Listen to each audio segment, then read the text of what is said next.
Buonasera a tutti, benvenuti, grazie. Partiamo in orario, un po' perché con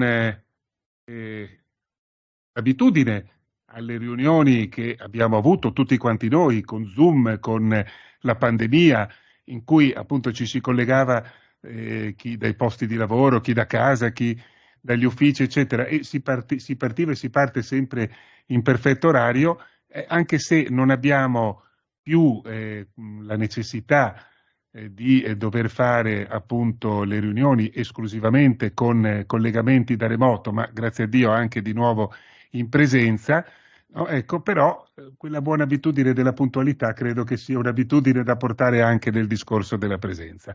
E poi ringraziamo molto l'assessore regionale Stefano Zannier, che è assessore alle risorse agroalimentari, forestali e ittiche e alla montagna, per essere presente qui con noi. Ha ritagliato un po' di tempo per essere con noi, ci teneva, prima e dopo a una serie infinita di impegni che lo portano di qua e di là dalla Regione. Lo ringraziamo per essere qui con noi a questo Focus Agricoltura, alla presentazione annuale sulla congiuntura del settore agricolo in Friuli Venezia Giulia, che realizziamo come ERSA.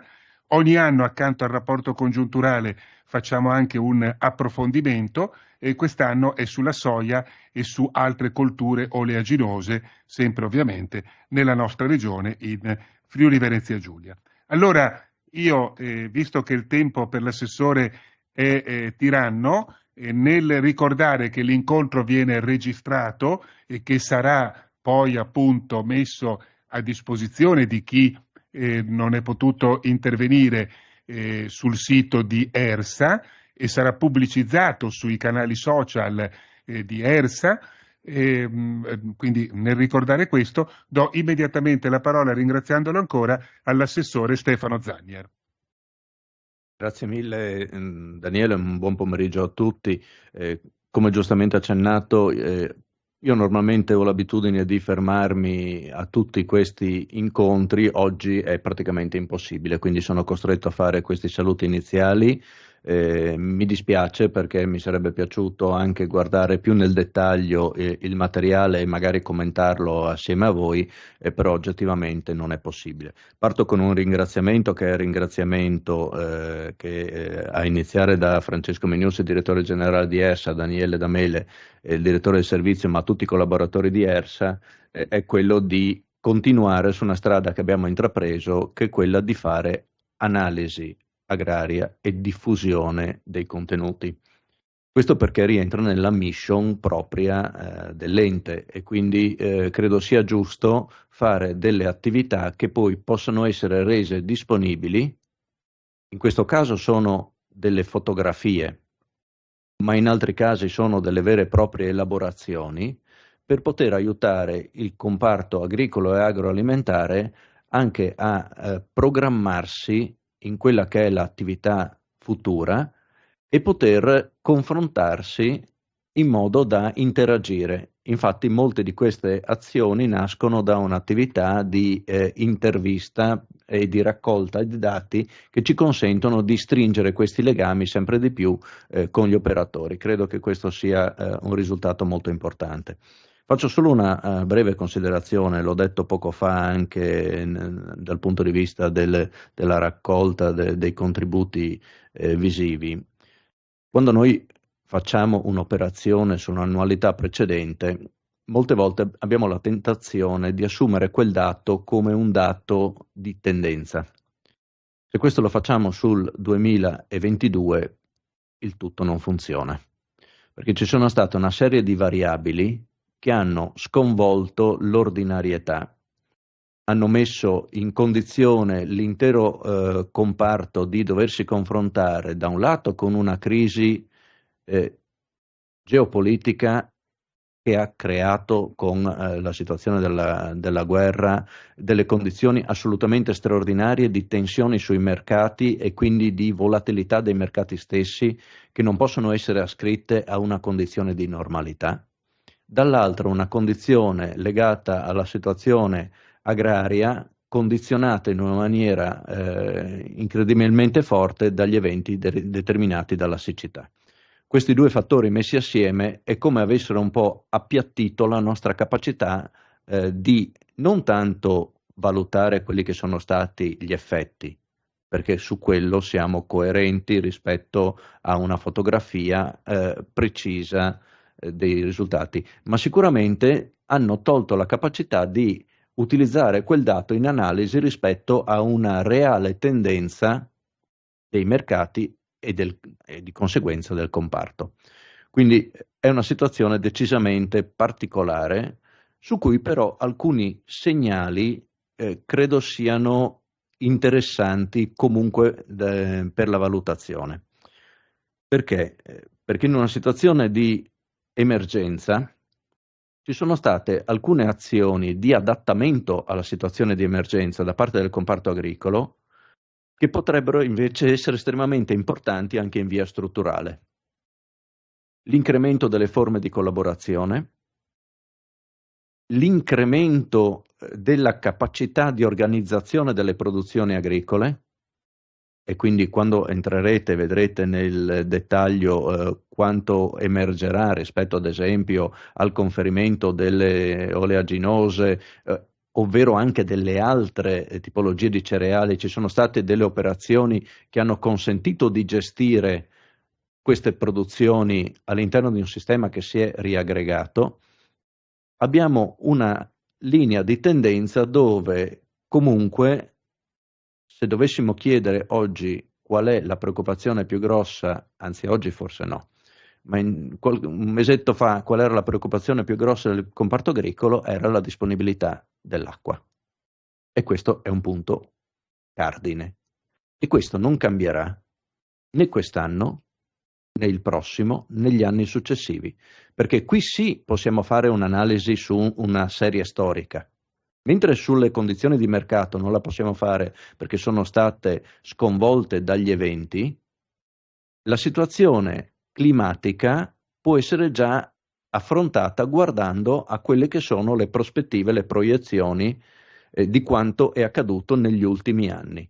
Quindi tendenzialmente eventi siccitosi anche importanti, sempre più frequenti, eventi di piovosità importante sempre più frequenti, sostanzialmente quelli che sono gli estremi che con una ricorrenza molto più ravvicinata rispetto al passato accadono.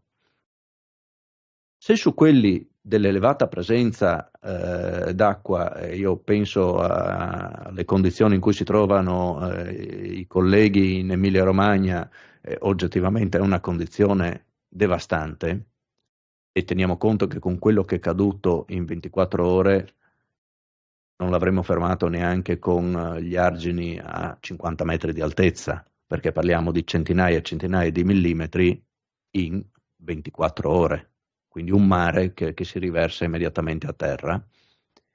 D'altro canto, pochi giorni dopo la fine dell'evento estremo, avevamo già problemi sull'irrigazione perché al primo caldo, in quel caso i sistemi irrigui non erano più funzionali, visto quello che era accaduto, iniziavamo già ad avere i primi sintomi di necessità di approvvigionamento idrico. Quindi su questo tema un punto è certo, e lo ribadisco, noi avremo necessità di ampliare la garanzia per gli agricoltori di poter avere l'acqua, andando però prima a ridurre drasticamente i consumi, perché non potremo ampliare ampliando l'approvvigionamento idrico.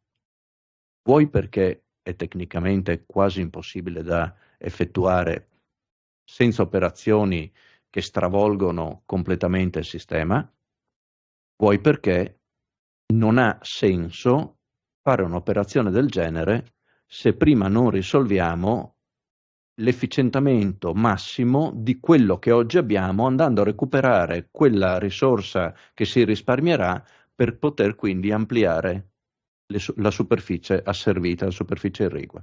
Quindi per ampliare bisogna ridurre.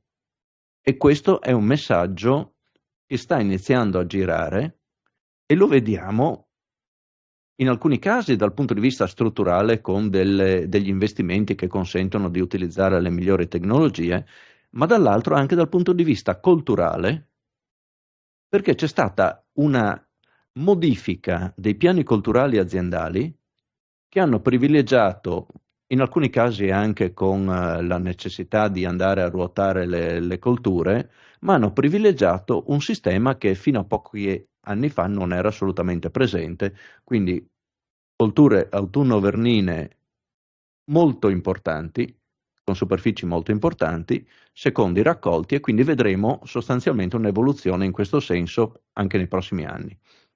Guardando anche alle tipologie di colture messe a terra, cercando ove possibile di privilegiare quelle che hanno una minor richiesta idrica, ovvero tempistiche di maturazione, chiamiamola così, del prodotto che consentano di scavallare il periodo storicamente più critico.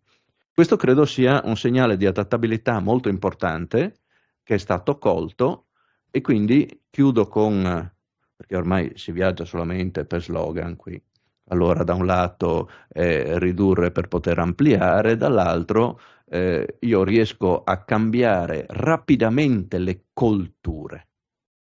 Per cui anche questo grande tema su cui tutti dicono ma noi dobbiamo cambiare la coltura perché quella coltura non è più sostenibile.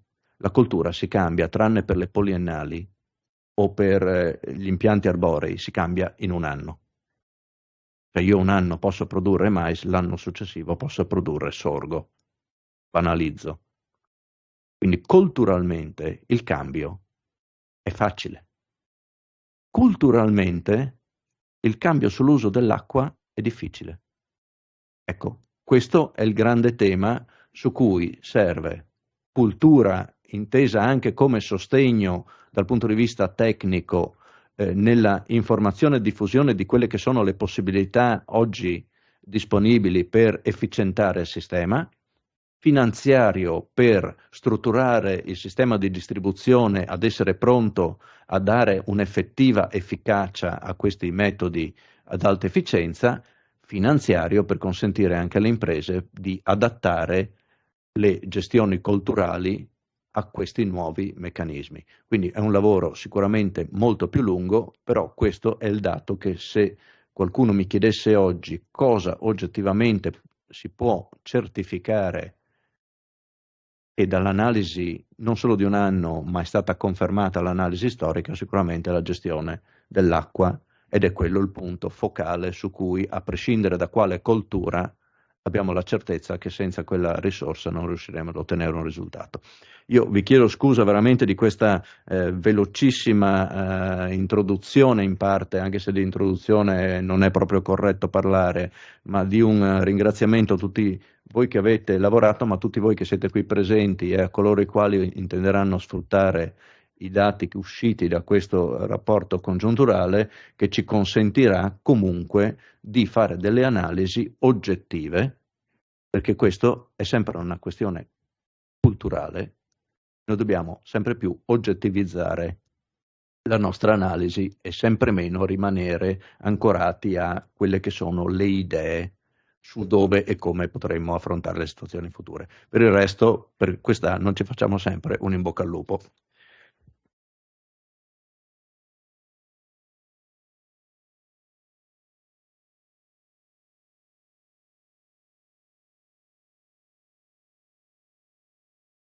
Ciao. Grazie all'assessore Stefano Zagner per questa sua introduzione. Allora, io desidero anche darvi qualche comunicazione prima di passare la parola alla dottoressa Laura Zoratti, che illustrerà i dati sul rapporto congiunturale. Successivamente il dottor Daniele Rossi invece parlerà della soia e delle altre colture oleaginose. Allora, dentro della cartella che della borsa Shopper, mi dicono quelli che se ne intendono di comunicazione, che avete sulle vostre sedie, trovate ovviamente una copia del rapporto congiunturale, una del rapporto sulle oleaginose, ma trovate anche dei rapporti precedenti che abbiamo ritenuto, avendole ancora delle stampe, sperando di farvele avere, di mettervele sperando che la cosa vi faccia piacere. Una copia sul rapporto del mais, una copia sul rapporto sulla birra e una sul vino. mi sembrava importante appunto poter, per chi magari non l'avesse o per chi potesse averne una copia in più di cartaceo, no, averla. Anche perché sono poche le copie cartacee che andiamo a stampare, in quanto tutti questi rapporti sono scaricabili e stampabili ovviamente dal sito internet, perché vengono collocati sul sito in una forma con il PDF, in maniera tale che è assolutamente più semplice e facile poi anche farsi una stampa, magari anche solo di una parte di quello che magari interessa rispetto a quello che do. Tutti i rapporti e le prime proiezioni attuate da ERSA con il nostro servizio sono tutti scaricabili da ERSA e quindi dal sito, e quindi c'è la possibilità anche di fare determinati confronti.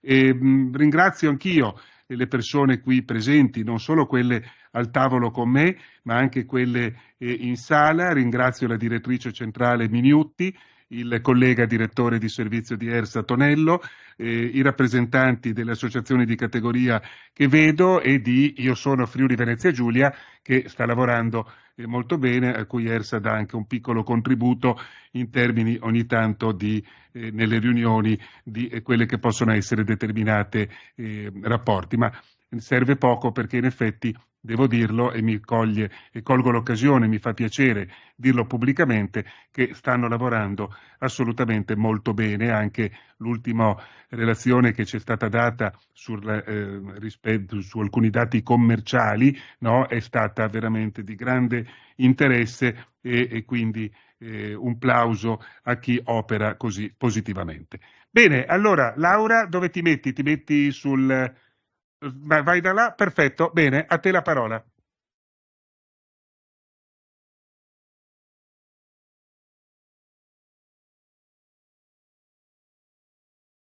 Grazie. Allora,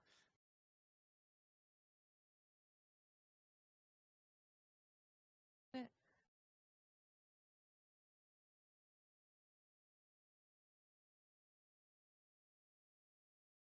ecco qui. Allora vado a presentarvi quello che è il rapporto sulla congiuntura dell'anno 2022 e iniziamo facendo una breve carrellata di quelli che sono stati i principali eventi che hanno caratterizzato l'anno passato.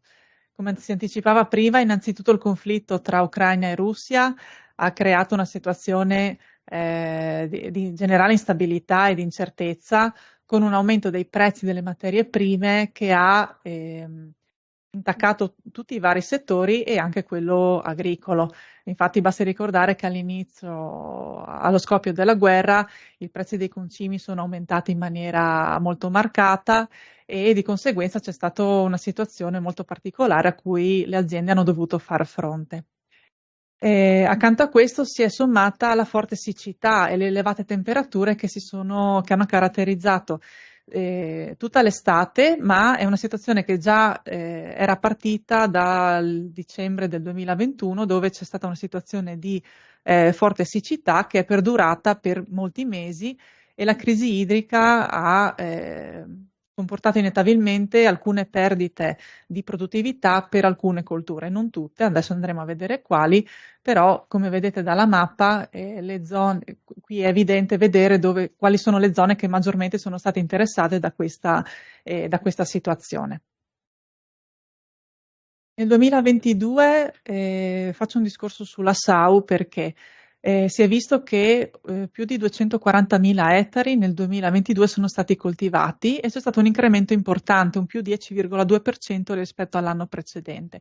Questo perché in parte è dovuto anche al fatto che allo scoppio della guerra c'era il timore che, siccome i due paesi coinvolti nel conflitto sono dei fornitori di cereali e colture oleaginose, non ci fosse abbastanza prodotto sui mercati e quindi c'è stata una deroga per poter utilizzare degli appezzamenti che generalmente non venivano coltivati per la coltivazione di alcune colture.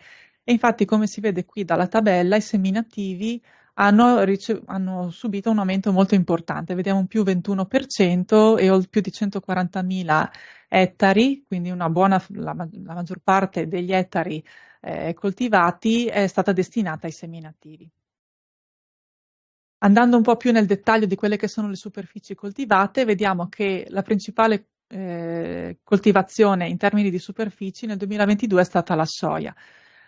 Quasi 80.000 ettari sono stati coltivati a questa coltura, con un aumento di oltre più 50% rispetto all'anno precedente.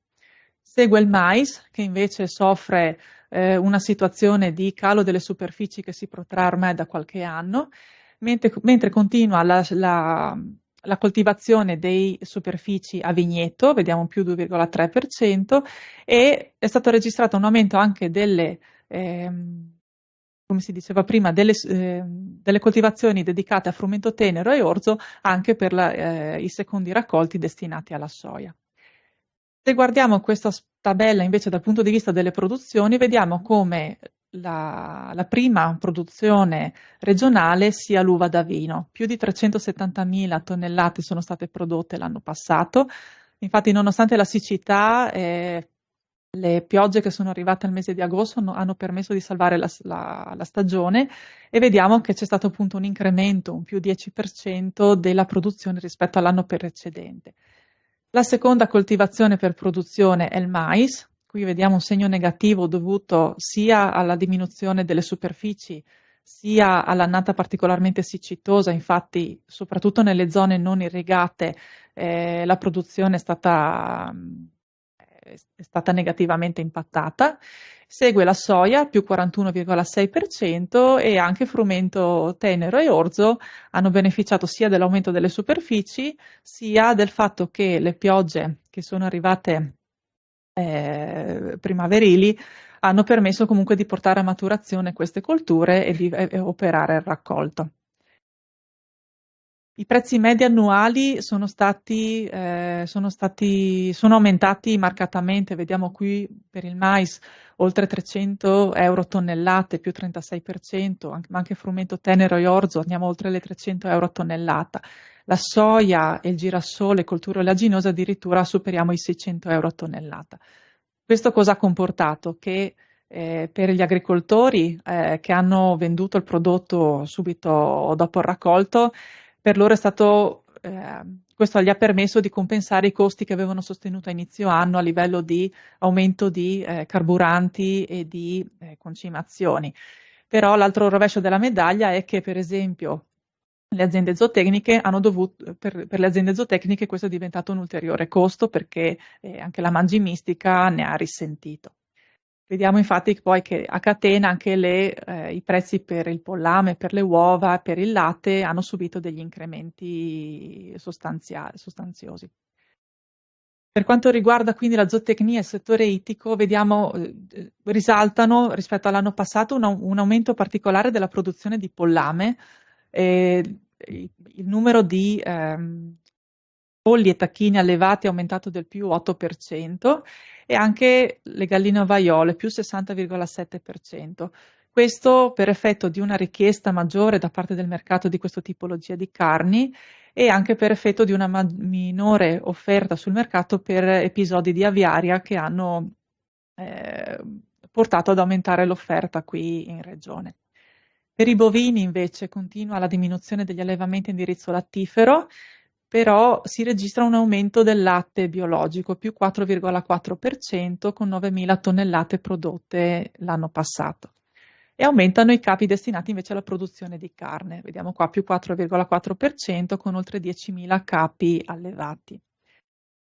Per i suini l'aumento dei costi di produzione, come si diceva prima, anche soprattutto la mangimistica, ha comportato una stasi della produzione e a un calo delle macellazioni, in molti casi anche con una diminuzione del peso delle carcasse rispetto alle medie tradizionali. E nel comparto ittico è anche un altro settore che ha subito gli effetti della siccità e anche del cambiamento climatico. La siccità in particolare per quanto riguarda le produzioni di acqua dolce, infatti si è arrivati in una situazione abbastanza critica dove appunto mancava l'acqua per l'allevamento delle trote, che hanno subito una contrazione del 25% in produzione, e tuttavia anche la situazione di generale aumento delle temperature, per esempio in mare, ha determinato lo svilupparsi di specie invasive aliene, che anche questo ha comportato una diminuzione di quello che è il pescato in mare per l'impossibilità dei pescatori di uscire in mare e andare a pesca delle normali specie che anche si vedono in progressiva diminuzione nei mari regionali. Per quanto riguarda l'import-export agroalimentare, qui ho riportato, si vede come l'aumento dei prezzi abbia influenzato anche questo, nel senso che questi sono i valori importati ed esportati e si vede un marcato aumento di tutte le categorie per quanto riguarda il valore in entrambe le direzioni di scambio. E volevo sottolineare che comunque le principali categorie commercializzate verso l'estero sono i prodotti da forno e farinacei, le bevande, la cui maggior parte è costituita dai vini, e gli altri prodotti alimentari che comprendono prevalentemente il caffè. Per quanto riguarda invece l'import, vediamo che c'è una grande importazione ancora di prodotti da colture agricole non permanenti, quindi qui abbiamo cereali e oleaginose, prodotti di colture permanenti, ma qui si vede dalle origini, dai paesi di origine che si fa riferimento al caffè verde che poi viene trasformato, e i prodotti della silvicoltura. Ricordiamo che come tutte le altre materie prime energetiche, anche il legname ha subito incrementi importanti l'anno passato. Mi soffermo un attimo su quelle che sono le imprese agroalimentari presenti in Friuli Venezia Giulia. Nel 2022 se ne contavano per il settore primario oltre 12.000, sebbene in continua contrazione ed è un trend che continua da vari anni, ma quello che abbiamo notato negli ultimi 2 anni, in particolare dopo il Covid, è un ritorno dei giovani in agricoltura. Infatti si contano oltre 870 imprese agroalimentari con un incremento, riusciamo a togliere questo, con un incremento del più 2% rispetto al 2021 e abbiamo registrato anche un più 3,6% rispetto al 2020, quindi c'è un continuo aumento in questo senso. Vista la situazione particolare che ha caratterizzato la necessità di arrivare a un'autosufficienza energetica anche rispetto all'anno passato, abbiamo cercato qualche dato anche su quelli che sono gli impianti fotovoltaici presenti in regione. Allora, vediamo che su un totale di quasi 46.000 impianti fotovoltaici, in agricoltura ne sono attivi 1.551, in aumento rispetto all'anno precedente. La componente principale è data dagli impianti di tipo residenziale, ma insomma, ne troviamo anche nell'industria e nel terziario. Rispetto a questi dati e rispetto anche a quanto dopo vedrete con le interviste che abbiamo fatto presso alcuni operatori del settore, era emersa un po' un timore sull'utilizzo del suolo per l'uso di impianti fotovoltaici messi a terra. Dai dati del GSE vediamo però che la distribuzione degli impianti in regione per l'81% è disposta non a terra, quindi su edifici, capannoni, serre, coperture di vario genere, mentre solo il 19% è distribuito a terra e secondo i dati di questo ultimo report parliamo di 231 ettari occupati e con un trend in continua diminuzione, quindi rispetto ai 240.000 ettari di SAU si possono fare delle valutazioni. Concludo quindi rimarcando che continua, lo vediamo da alcuni anni, questo trend in aumento dei terreni coltivati a vigneto e soia in regione, la necessità di un adeguato sistema idrico, non solo per garantire la produttività delle colture, ma anche per poter diversificare, per appunto poter coltivare, effettuare diversi tipi di produzioni, e questo interesse emerso dei giovani per quella che è il settore dell'agricoltura.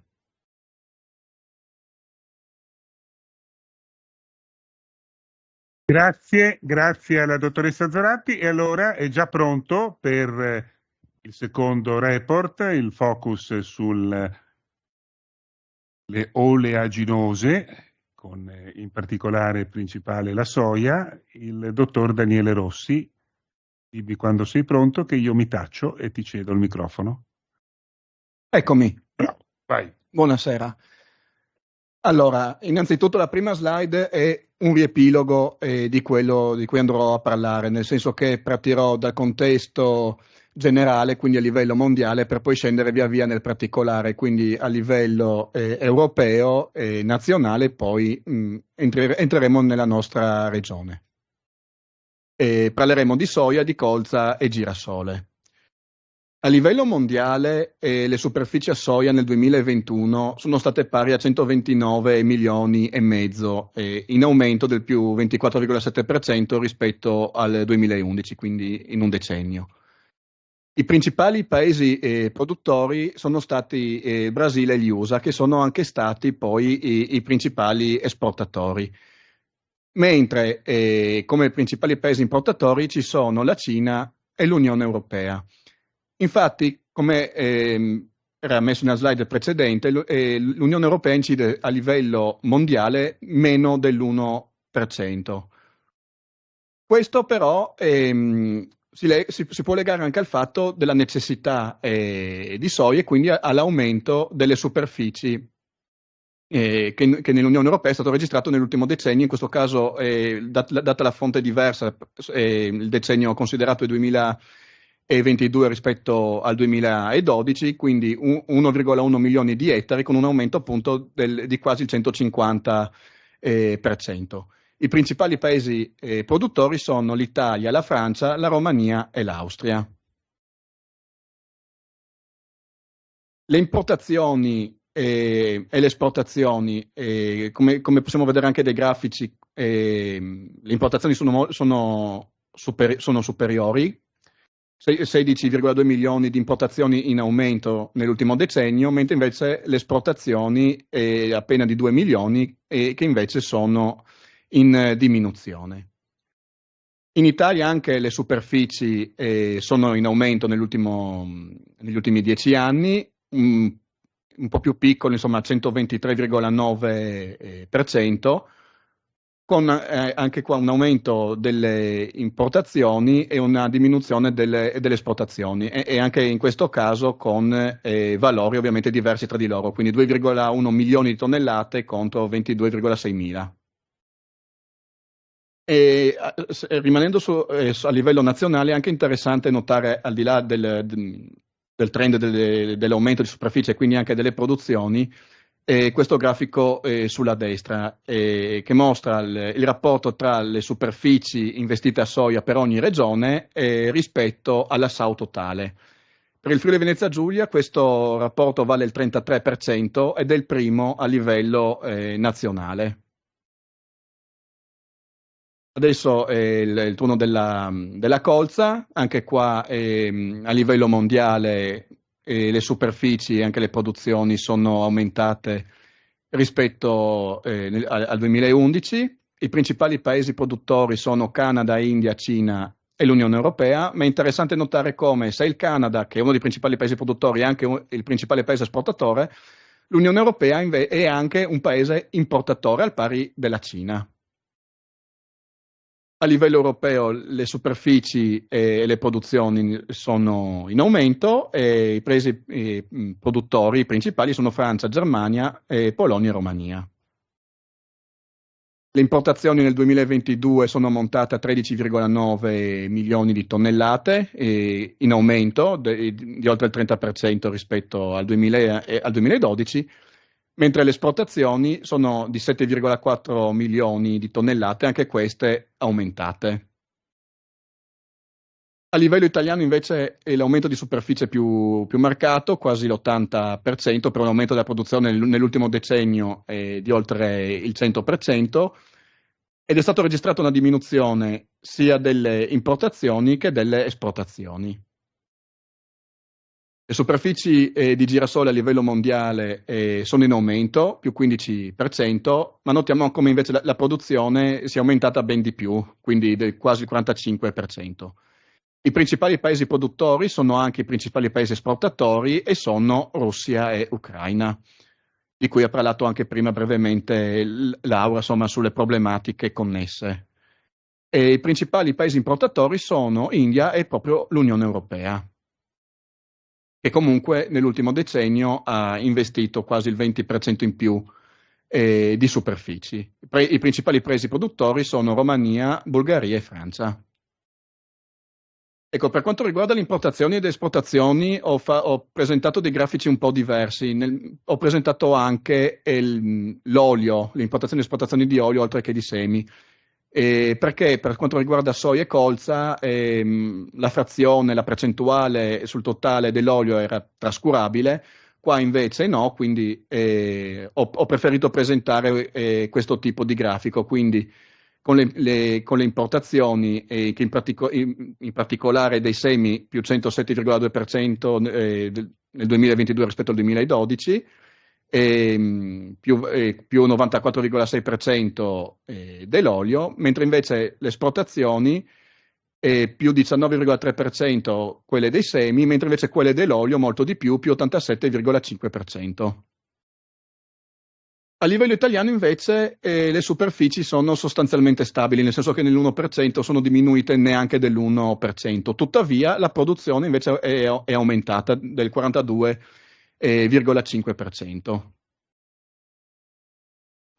Questa slide riprende quanto vi ha già mostrato Laura prima, quindi andrò velocemente insomma, sulle principali colture coltivate nella nostra regione, quindi semplicemente rimarcando come oltre un terzo della SAU è destinata alle oleaginose, in particolare oltre il 30%, appunto, il 33%, come vi ho detto prima, alla soia. E in continuità anche al lavoro che abbiamo svolto l'anno scorso sul mais, anche quest'anno abbiamo svolto un'indagine sul territorio su queste tre colture. E riassumendo i risultati, abbiamo rilevato come la maggior parte dei semi rilevati siano di soia, il 95%.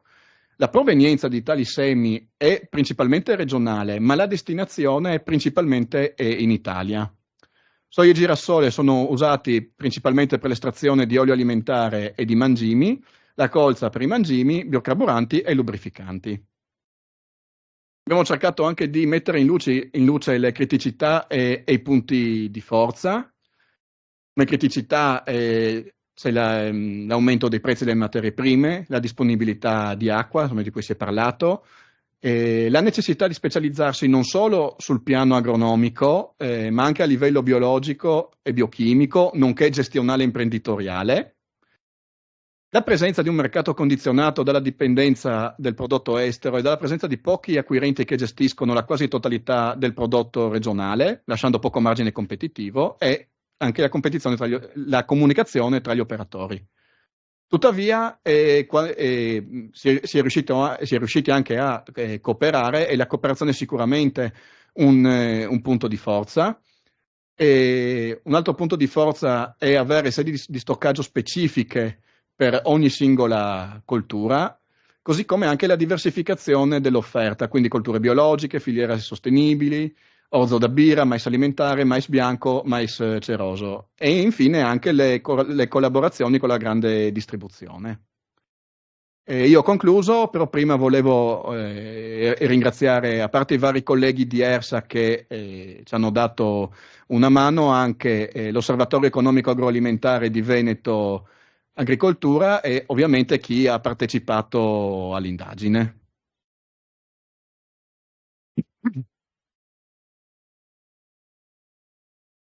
Grazie ai nostri due tecnici, a Laura Zoratti e Daniele Rossi, per la loro esposizione sintetica, precisa, corretta, calzante, per cui bene, direi, sotto tutti i punti di vista.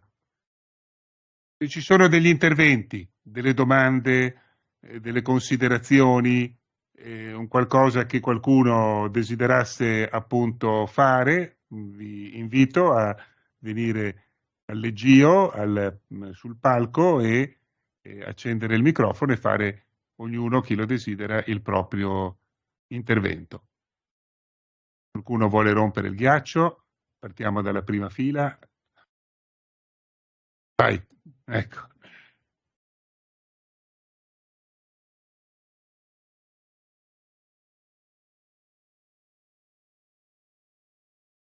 Sì, okay. Grazie per il lavoro che avete fatto, grazie per la presentazione che avete fatto. I dati sono sicuramente interessanti, dimostrano l'importanza che una cultura come la soia ha assunto nella nostra regione, che questo sia un fatto positivo o negativo, non sta a noi stabilirlo in questo momento, perché non è detto che questo sia un fatto positivo. Io credo che sia un po' una conseguenza di un adattamento dell'agricoltura alle nuovo clima che si sta verificando, quindi al cambiamento climatico che è in atto. Le aziende agricole hanno preso atto che produrre mai senza acqua è diventato impossibile, per cui credo che la risorsa dell'acqua sarà quello che farà la discriminante nell'agricoltura del futuro. Credo che questi dati dimostrano proprio che, come accennava anche prima l'assessore, ogni euro che spendiamo sia per portare l'acqua, sia per come opera di difesa del territorio, dobbiamo spenderlo in maniera oculata, non possiamo più permetterci sistemi irrigui, ormai anche i sistemi per aspersione sono sistemi vecchi, scusatemi se sono molto schietto, ma credo che una gestione dell'acqua vada fatta in maniera, ormai dobbiamo imparare a gestire l'acqua in maniera diversa. Non solo non possiamo più permetterci l'acqua per irrigazione e scorrimento, ma forse in alcuni territori anche l'acqua per aspersione diventa una ricchezza che non ci possiamo permettere. Non dobbiamo tener conto dell'andamento climatico degli ultimi giorni, che per fortuna ci danno una mano, perché se non fossero state queste piogge del mese di maggio saremmo nelle stesse condizioni che avevamo l'anno scorso. Quindi vengono queste piogge che ci tamponano un problema, ma il problema resta.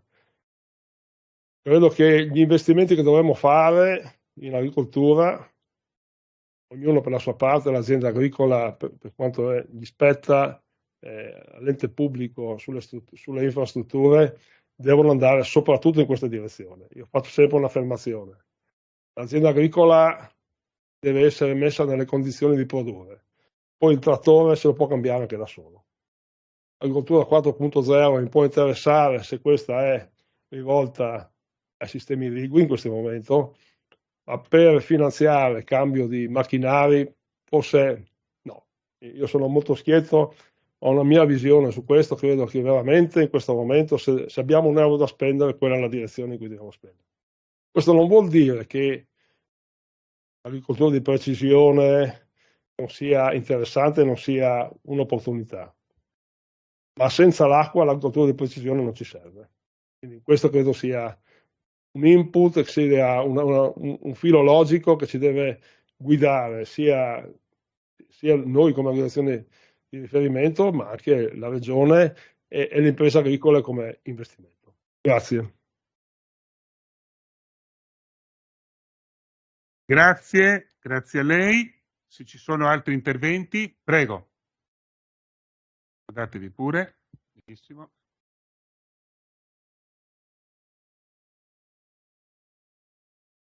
Mi presento, sono Marco Signor, un ex dipendente dell'ERSA, dove ho lavorato con piacere per 41 anni nel servizio della sperimentazione. E giusto perché l'occasione, insomma, ricordare che l'ente, l'ERSA, ha costituito ben 25 varietà di soia, quindi un grosso lavoro che è stato portato avanti in tanti anni e proprio perché, possiamo dirlo, la regione ha una vocazione verso la soia.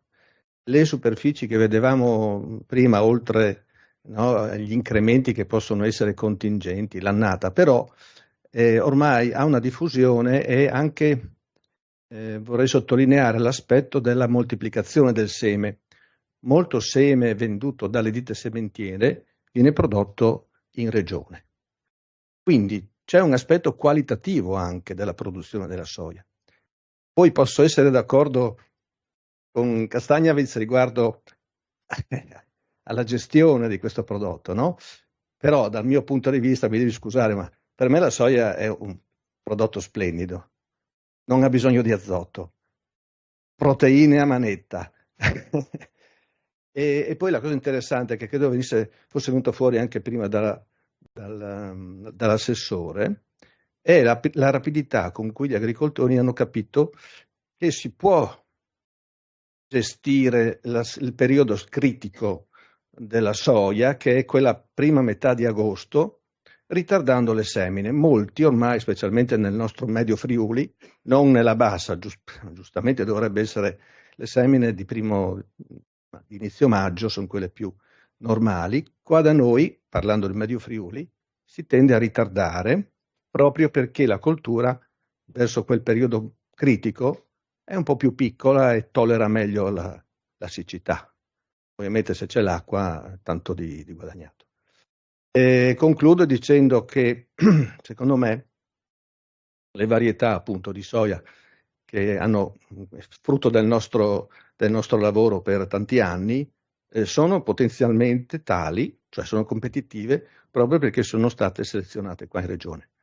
E voglio concludere dicendo che l'anno scorso e anche 2 anni fa, attraverso la vendita di delle varietà di soia costituite dall'ERSA, l'ente ha incamerato circa 500.000 euro di royalties, che non è proprio una stupidaggine in tempi di bilanci un po' complicati, no? E questo ha permesso, credo, all'ente anche di giovarsi nel rinnovamento delle attrezzature e delle macchine. Concludo qui. Viva la soia.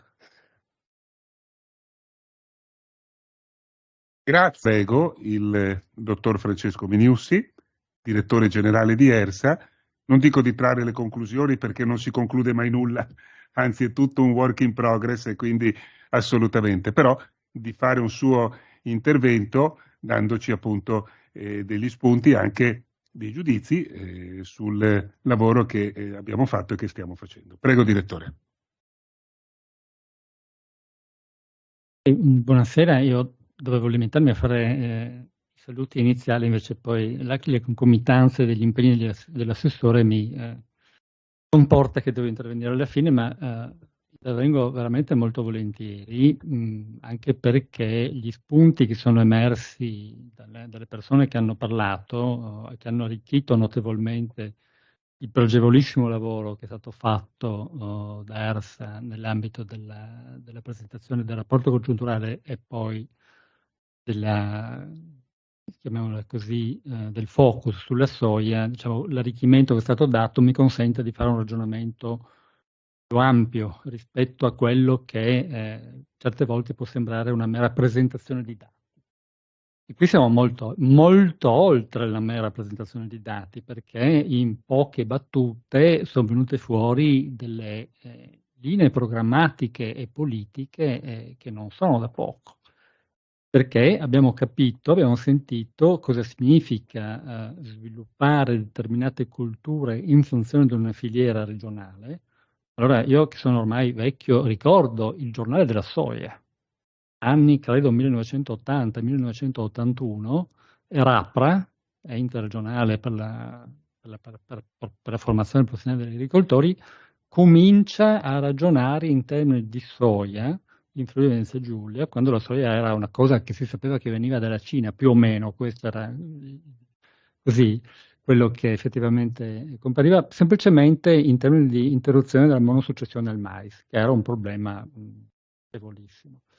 E in questi 40 anni ormai il mondo si è evoluto in una maniera tale per cui siamo arrivati a delle filiere regionali nell'ambito soia importanti. È stato importantissimo quello che ha detto il rappresentante non di Io sono FVG, ma della Fondazione Bioeconomia per Paolo Rover, però ormai lo conosciamo come Io sono FVG. Il fatto di cominciare a costruire delle filiere sulla base di queste produzioni che riescono a intercettare le produzioni regionali per dare valore aggiunto al prodotto regionale è fondamentale, assolutamente fondamentale, ed è il lavoro che in particolare nella precedente legislatura è stato fatto, perché il rafforzamento delle filiere è importantissimo e dobbiamo farlo dove va fatto, cioè in tutti i settori dove si può fare questo tipo di intervento dobbiamo intervenire. Marco Signor mi ha un po' spiazzato perché mi ha portato via una parte dell'intervento che volevo fare, perché volevo ricordare che ERSA è un costitutore di varietà di soia, e appunto nei termini che ha detto lui in maniera puntuale, E aggiungo soltanto a quello che ha detto lui un'ulteriore cosa, perché guardiamo verso là, fra qualche giorno a Vienna ci sarà una importantissima manifestazione che è una manifestazione che viene ogni 5 anni proprio di raggruppamento di tutti quelli che fanno ricerca nell'ambito di soia. ERSA parteciperà. Voglio dire, ERSA sta lavorando a livello internazionale sulla soia e sta cercando di portare avanti l'eredità di chi c'era prima, che viene portata avanti da chi c'è adesso, per cercare di sviluppare ulteriormente queste caratteristiche particolari che su questa cultura probabilmente qualcosa possono dare. Poi piace, non piace, però ci sono tutta una serie di produzioni, di alimentazione che deriva da quella cultura che sono importanti, possono dare grossi risultati. E quindi qui ringrazio il signor per quello che ha detto, è stato un piacere rivederlo e sentire così anche il ricordo storico di quello che ha fatto ERSA in questo tempo. Però vorrei collegarmi a un'altra cosa che ha detto l'assessore, che secondo me è molto importante, il discorso del cambio culturale. Allora, il tema dell'acqua è un tema rilevantissimo, è un tema dove effettivamente gli investimenti che la Regione sta mettendo sul tavolo sono immensi, parliamoci chiaramente, perché fra finanziamenti regionali, fra PNRR che fra l'altro, non dimentichiamocelo, nell'ambito del consorzio di bonifica sono investimenti che il consorzio è riuscito a fare, a portare a casa, cioè sono fra i pochi progetti di PNRR già esecutivi dove ci sono già gli stanziamenti pronti, si fa, senza, se pensiamo a quello che sta succedendo invece a livello nazionale su questo tema, credo che sia un risultato estremamente importante. Ma questo è il tema delle infrastrutture, che giustamente Castagna avete ricordato, finanziamoli perché è importantissimo. ERSA deve fare qualcos'altro. ERSA deve lavorare sulla cultura. La cultura è proprio quella di utilizzare l'acqua nel migliore dei modi possibili per risparmiarla il più possibile. E su questo ci siamo. Abbiamo cominciato a lavorare lo scorso anno con una collaborazione col Consorzio del Canale Emiliano-Romagnolo, che ha avuto un notevole risultato. Quest'anno l'assessore, visto quello che è stato ottenuto, ha deciso di potenziare ulteriormente questa cosa. Siamo andati a Novi Sad da poco, proprio come ERSA, per presentare questo tipo di lavoro, ma per presentare anche quelli che sono i modelli decisionali di gestione dell'acqua che possiamo andare a fare con appunto dei modelli decisionali specifici, estremamente evoluti, finanziati fra l'altro nell'ambito del programma di sviluppo rurale, che consentono di andare a ottimizzare tutte le scelte per un risparmio idrico il più possibile forte e consistente, perché è evidente che siccome l'acqua che c'è non basta, è poca, dobbiamo cercare di risparmiarla il più possibile, perché così risparmiandola forse riusciremo anche ad aumentare la quantità di superficie irrigabile. E quindi questo è il discorso culturale su cui ERSA deve lavorare appunto su andare in cerca di quelle che sono le varietà interessanti per adattare, e più adatte nell'ambito della nostra regione per dare questo valore aggiunto, deve andare a lavorare per consentire di avere sistemi decisionali che il più possibile consentono all'imprenditore agricolo di fare le scelte giuste e rimanendo all'aspetto del servizio di Daniele, quindi al discorso di statistico, acquisire sempre di più ed elaborare dei dati che consentano poi alla politica di capire dove siamo e dove stiamo andando. Ricordiamocelo che soltanto, l'ha detto l'assessore, lo rimarco, soltanto se abbiamo dei dati oggettivi riusciamo a fare delle scelte che siano effettivamente oggettive. Su questo il lavoro che è stato fatto è importante, importantissimo. Mi chiedo cosa riuscirete a fare quando disporremo dei dati derivanti dal fatto che ERSA diventa un organismo operatore regionale, perché avremo una miriade di dati incredibile a partire probabilmente dal prossimo anno, dove le ulteriori elaborazioni che potremo fare saranno ancora più analitiche a livello territoriale, molto molto puntuale. Quindi questo sarà un ulteriore elemento importantissimo per sviluppare quelle che sono le politiche alla fine, perché grazie alla conoscenza di questi dati a livello puntuale, a livello addirittura particellare, riusciremo a fare secondo me qualcosa di notevolmente importante. Dovevo fare solo i saluti, ho detto qualcosa di più, ma adesso vi saluto e buona serata a tutti. Grazie. Grazie al direttore generale, prego.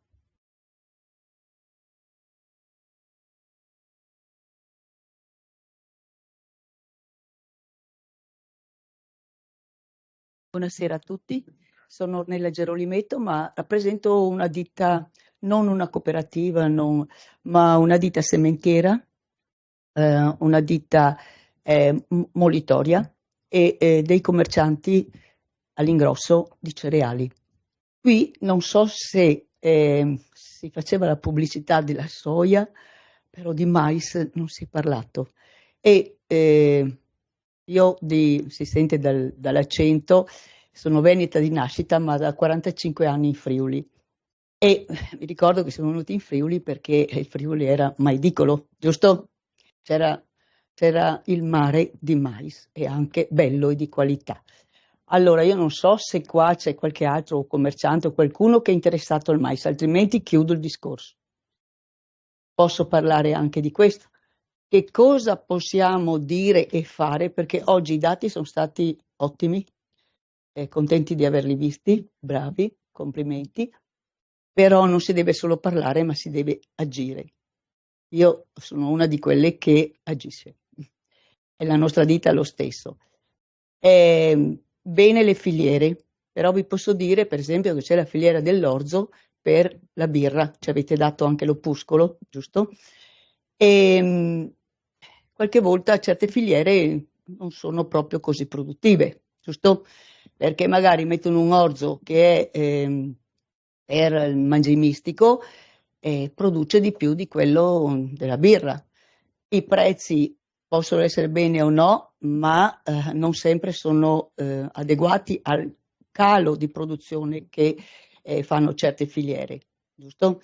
Ecco, allora io dico sì parlare, avete parlato bene tutti, però bisogna agire diversamente. Poi c'è un pericolo secondo me in giro anche per il Friuli Venezia Giulia, qualche multinazionale grossa che è riuscita ad avere molti contributi dalla politica sta fagocitando tante aziende, anche cooperative. E allora io vorrei mettere un puntino sulla I e che voi facciate questa ricerca. Tutto lì. Dopo non so se ho parlato male, se ho parlato bene, se va fatto ancora del mais qua in Friuli, se dobbiamo fare solo soia. Io vi dico una cosa sola, che per avere il latte la mattina noi dobbiamo avere dei bovini. E il latte si dà alle persone che crescono, i bambini e gli anziani, giusto? Le più delicate. Se non abbiamo mais, allora, vabbè, si aprono le navi, no? Basta, vedete come fanno il flusso dei mercati, ormai decidono solo gli americani per noi, no? Boston e basta. Quindi dobbiamo essere un po' autosufficienti anche in certe varietà e appunto il dottor Rossi lo diceva che bisogna avere i siti per le qualità, no? Per mais alimentare, mais questo, mais quell'altro. E io vi dico che siamo i soli che fanno prodotto per mais da far prodotti per i celiaci, cioè il famoso Lolita, che ormai non viene più fatto oppure viene fatto poco perché e per quelle farine precotte, quelle cose là. Perché rende un po' meno. Ecco, le filiere ci sono, ragazzi, però bisogna anche vedere che ci siano poi i prezzi per gli agricoltori, per i produttori, perché parliamo di redditività. Poi, qua siamo a Udine, noi abbiamo sia aziende a Udine, ma a Pordenone, in Veneto, da Treviso a Belluno, e quindi sì, spaziamo per quello che posso forse dire qualcosa.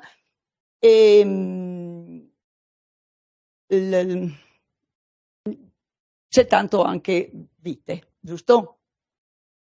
Ecco, allora quando c'è una redditività così, i cereali, la soia, fanno giusto il pezzo in più oppure poi abbiamo il biogas e quindi questi sono i dati che vorremmo prossimamente. Grazie.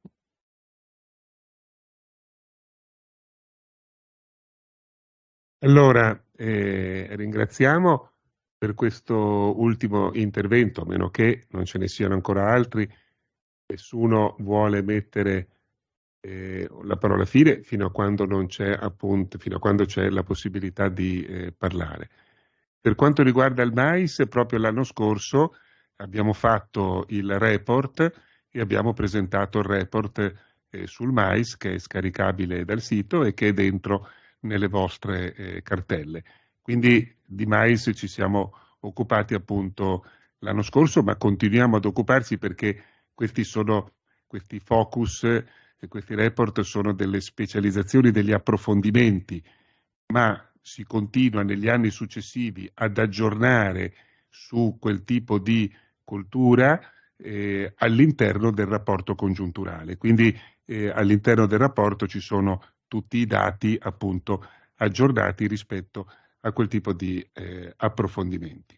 Io la provocazione, tra virgolette, positiva che lei ha fatto la colgo, così come le indicazioni in precedenza date dal direttore generale, che significa per il mio servizio, significa sfida, significa lavoro in più, significa mettersi in una determinata ottica di poter riuscire a realizzare meglio quello che siamo chiamati a fare.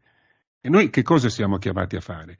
Noi siamo chiamati a fare delle fotografie, ovviamente delle fotografie corrispondenti, nitide, chiare, elaborate. In che senso elaborate? Nel senso che ci possa essere il dettaglio della fotografia e non solo un'immagine così veloce da vedere, eccetera, ma un qualcosa che possa permettere poi al decisore, ovvero alla politica, di adottare delle decisioni. Quindi, in base ai dati, in base alle statistiche, in base alle fotografie, in base anche a quella che non è solo appunto la fotografia di come sta andando, ma di come viene, tra virgolette, commentato l'andamento, e quindi se ci sono delle curve che vanno verso l'alto, delle curve verso il basso, quelle stabili, eccetera, e dare appunto anche una serie di indicazioni di dove il decisore politico dopo può intervenire o meno.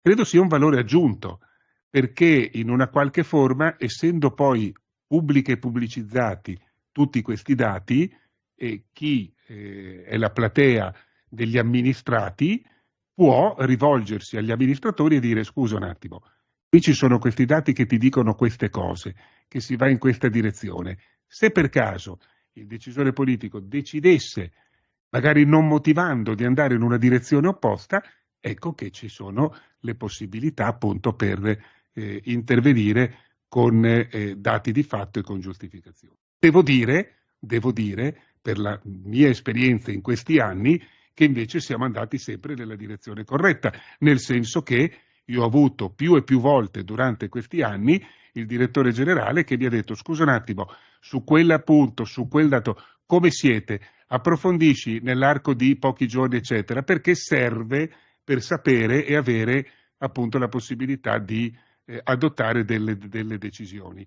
E sinceramente non spetta a me dire se poi le decisioni siano state corrette o meno, però io ho visto delle coerenze molto forti nella mia regione all'interno appunto di questa amministrazione in questi anni, per cui io non posso che essere soddisfatto, perché a un certo punto dico: va bene, ok, abbiamo lavorato, ma il nostro lavoro è anche servito a qualcosa. Addirittura alcune scelte sono state motivate proprio sulla base di alcuni dati e report che noi abbiamo fatto, quindi cosa c'è di meglio appunto di questo per uno che fa quel tipo di lavoro? Per cui vorrei in una qualche forma rassicurare nel nostro piccolo sotto questo aspetto. Ma le sollecitazioni vanno tutte bene, noi stiamo già lavorando per i successivi report che facciamo, e durante l'anno lavoriamo per fornire i dati mensilmente all'Istat, no, che contribuiscono alla fotografia di livello nazionale. Il dottor Rossi ha contatti quotidiani con l'Istat, quindi c'è tutto un lavoro dietro che ci mette nelle condizioni lo dico anche con un certo orgoglio, nel momento in cui oggi non era così fino a 2 o 3 anni fa e non era così nel momento clou della pandemia, quando per altri tipi di difficoltà avevamo difficoltà. Noi siamo partiti con questo servizio e lo abbiamo attivato a marzo 2020. Voi ricordate sicuramente, perché oggi noi parliamo come prima e dopo il terremoto, parliamo prima e dopo il Covid, e tutti sappiamo che il Covid è partito a marzo 2020. Noi abbiamo attivato questo servizio, i 2 tecnici siete stati selezionati via Zoom, siete stati selezionati, no, attraverso contatti, attraverso così, ed è andata benissimo perché sono 2 tecnici fantastici selezionati assieme a tanti altri. Ecco, quindi certamente se uno ci chiedeva a giugno o nella seconda ondata, alla fine del 2020, dei dati, eravamo in difficoltà per oggettive difficoltà reali della situazione. Oggi, quando ci chiedono ci potete fornire quei dati in questa forma così e quello che è così, noi nel giro di 24-48 ore li forniamo. E questo è un motivo, secondo me, di orgoglio. Loro 2 sono bravi, sono loro 2 quelli che forniscono i dati, sono loro 2 che giornalmente io li ho vicini di stanza e li sento al telefono e sul computer a scrivere, eccetera, continuamente a lavorare. Sono 2 giovani molto bravi che credo l'amministrazione regionale ed ERSA può essere assolutamente orgogliose ambedue di avere tra le proprie fila. Grazie, se non ci sono altri. Grazie e buonasera a tutti.